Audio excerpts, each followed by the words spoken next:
think the first is, depending upon how well you want to do, and particularly if you're starting a company, you need to work super hard. So what does super hard mean?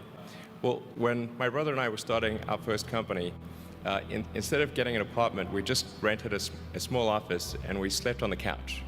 And we showered at the YMCA, and we had just one computer. So the website was up during the day, and I was coding at night.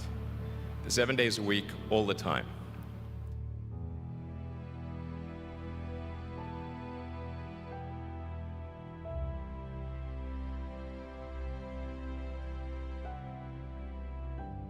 Work hard like every waking hour. That's the thing I would say particularly if you're starting a company.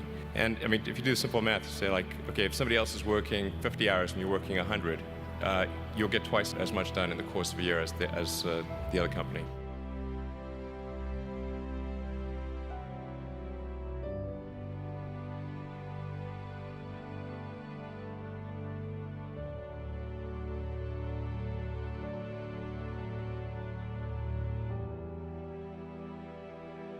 I think too is you got to make sure that whatever you're doing is a great product or service. It has to be really great. And I go back to what I was saying earlier, where if you're a new company, I mean, unless it's like some new industry or new market if it's an untapped market, then you have more ability the standard is lower for your product or service. But if you're entering anything where there's an existing marketplace against large entrenched competitors, then your product or service needs to be much better than theirs. It can't be a little bit better, because then you put yourself in the shoes of the consumer and they say, why would you buy it as a consumer? You're always going to buy the trusted brand unless there's a big difference.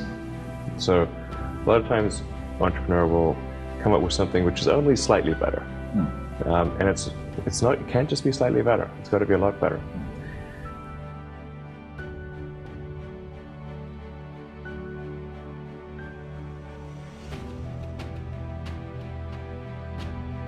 The other thing I'd say is that if you're creating a company or if you're joining a company, the most important thing is to attract great people. So either join a group that's amazing, that you really respect, or if you're building a company, you've got to gather great people. I mean, all a company is a group of people that have gathered together to create a product or service.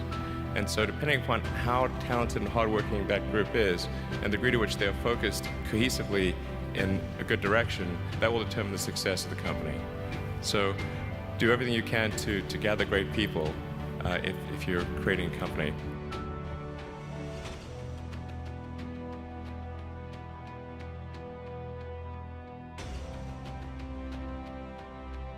Then I'd say focus on signal over noise. A lot of companies get confused. They spend money on things that don't actually make the product better. So, for example, at Tesla, we've never spent any money on advertising. We put all of the money into R&D and manufacturing and design to try to make the car as good as possible. And I think that's the way to go. So for any given company, just keep thinking about, are these efforts that people are expending, are they resulting in a better product or service? And if they're not, stop those efforts.